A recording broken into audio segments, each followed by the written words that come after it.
Для того, чтобы сварить кофе традиционным для Бахчисарая способом, нам понадобятся свежеобжаренные зерна с мелким помолом. Как понять, что у нас мелкий помол? Нужно между пальцами взять кофе и почувствовать кофейные песчинки.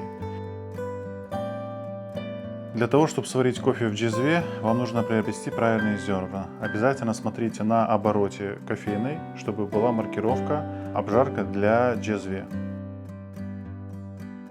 Этот джезве объемом 150 мл, поэтому нам нужно сюда положить 15 грамм кофе.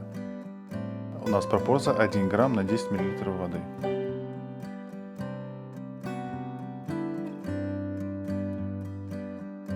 Ничего страшного, если вы положили немножко больше.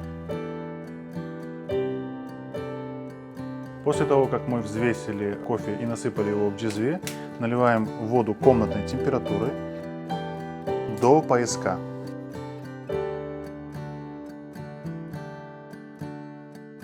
Для того, чтобы кофе готовился равномерно, мы должны тщательно перемешать кофе с водой, чтобы получилась однородная масса. После того, как кофе залили водой, ставим джезве на угли. Сегодня мы возрождаем традиционный способ приготовления кофе на углях, так как варить на песке кофе была не крымская традиция.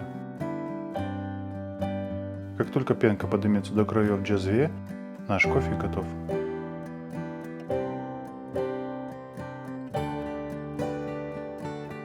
Пенка получается очень плотная,